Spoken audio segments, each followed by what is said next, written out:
Welcome back to Overhead Athletics. My name is Max Wardell. I'm the director at the Overhead Athletic Institute, and today I'm going to talk about the CSCS, the Certified Strength and Conditioning Specialist, through the National Strength and Conditioning Association. And we'll kind of talk about some different things and actually give a nice little review on it.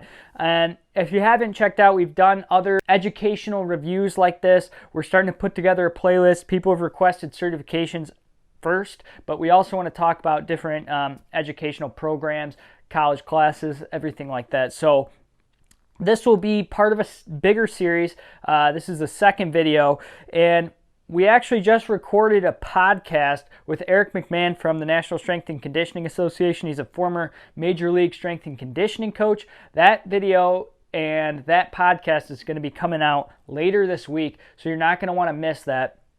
And we actually talked about the CSCS a little bit. We actually talked about their new certification, the CPSS, the Certified Performance and Sports Scientist, which is going to be more of an advanced certification than the CSCS, but it's going to go through technology. It's going to go through all different aspects of sports science and to form an integrative collaborative team. So you're going to want to check that out.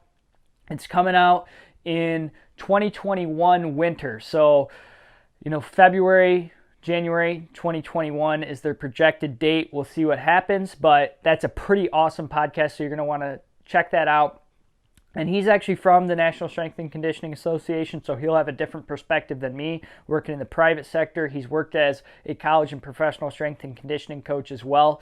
But just in regards to the CSCS, there's kind of a few predominant or main strength and conditioning certifications that you're going to need if you want to actually go into the strength and conditioning sector at the professional or at the collegiate level. The CSCS is probably the most well-known. If you want to go into the collegiate level, then you could also potentially get the SCCC, which is the certification that's basically designed for the NCCA college level strength and conditioning certification, but you could have the SCCC or the CSCS. The SCCC is kind of a mouthful, but basically the CSCS and that one are kind of on par, equal. The SCCC requires a bit more internship hours, and it's a bit more expensive, and there's some other things.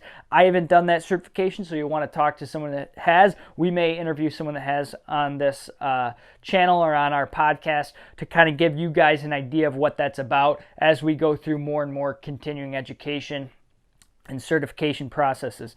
But the CSCS is kind of the most well-known, and it's supposed to be the premier certification in strength and conditioning. I think that if you want to work in the strength and conditioning field, even if you plan on getting the SCCC, you're going to want to get the CSCS as well. It's just a very reputable and known about credential. And so it kind of is not a course, but more so just the examination, which you basically have to study the Essentials of Strength Training and Conditioning book, which is on the 4th edition now. And, I've made a video about that book, just kind of a book review, but that book is the foundation for the CSCS, which is a very reputable, like I said, very reputable certification. It's not a course. You're going to have to do all independent study on your own, figure out a way to learn the material. A lot of what you've learned in your college education is going to be tested in this certification, but overall, I think it's something that you need if you want to work in those sectors. To be honest, I got it because it was very well known, and then a lot of people had the certification in what I do. I don't necessarily always recommend it to the people that come work for the OAI. I recommend some other certifications as well. The PES through the National Academy of Sports Medicine, which is a performance enhancement specialist, is a great one. This one has a lot to do with training groups and training team sports. So it's a great one to have. But once again, the certification isn't everything. if you want to work in professional baseball, professional football, college sports, anything like that, this is definitely the one that you want to get. And you may want to get the SCCC as well. Just depends on what your career goals and aspirations are. But this is definitely the most known and reputable strength and conditioning certification. And it's supposed to be the most advanced. I didn't think it was that difficult, but I had... when I had taken it, I was partway through my doctorate of physical therapy as well. There was some information that wasn't what I knew about, or wasn't my strongest area, which was, the bioenergetics. The sports nutrition stuff has a lot to do with managing macronutrient levels, which, some are for and some against. It's important at some level, and that's what they talk a lot about. But the periodization stuff is very, very good, and it's going to be tested on a lot in that. So we'll make another video on how to actually pass the CSCS exam, which I think, there's some videos out there, but, I didn't find any of them informative to the level that I think people are interested in if they're going to take that CSCS exam. I think it's, like I said, I think it's a useful certification if you're going to work in college athletics. I guess if you're going to work in the high school strength and conditioning sector, or if you're going to, work at the professional level. But it's not something that, if you want a course and you want to go through videos and a course, this isn't the program for you, at least until you've gone through that. If you've gone through an exercise science bachelor's degree, that sort of thing, you might want to move on to this, but it's all independent study.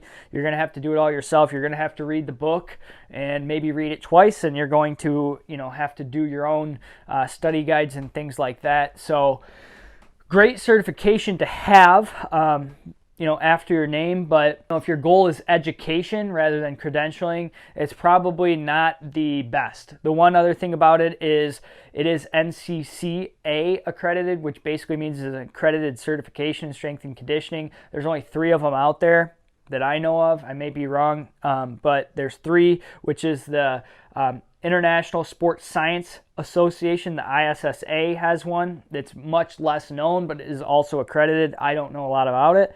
The SCCC, which I mentioned, is mainly for the collegiate level.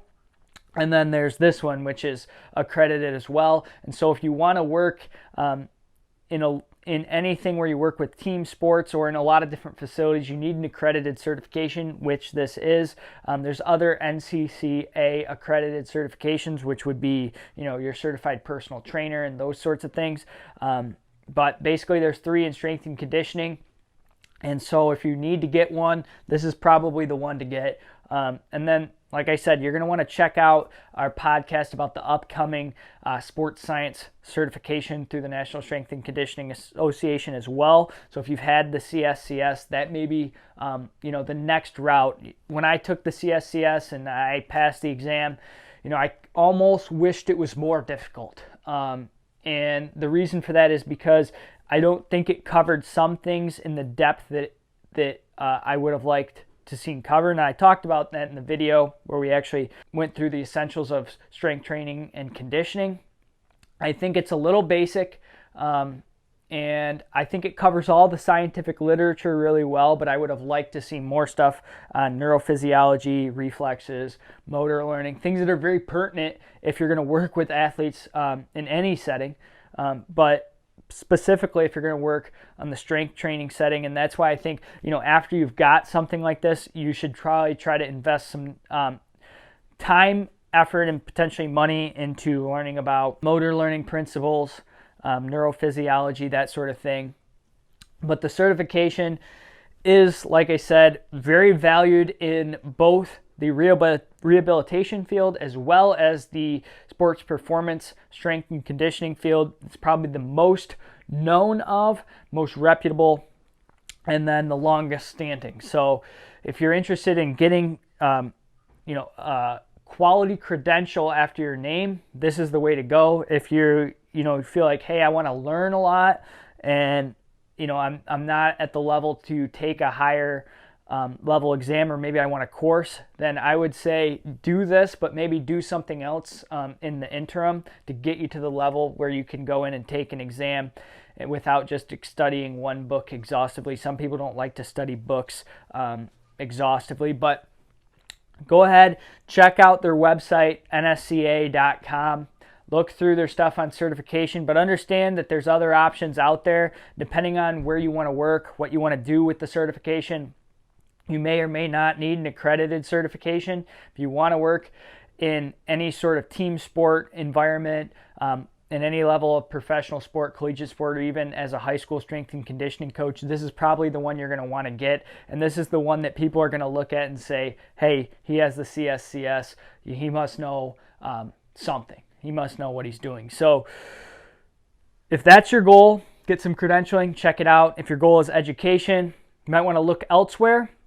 If your goal is a course, then you might want to look elsewhere. But if you need something that's accredited, that's going to be known of, going to give you reputability, or it's going to authenticate you, then definitely get the CSCS or definitely look into it. And I will see you guys in the next video.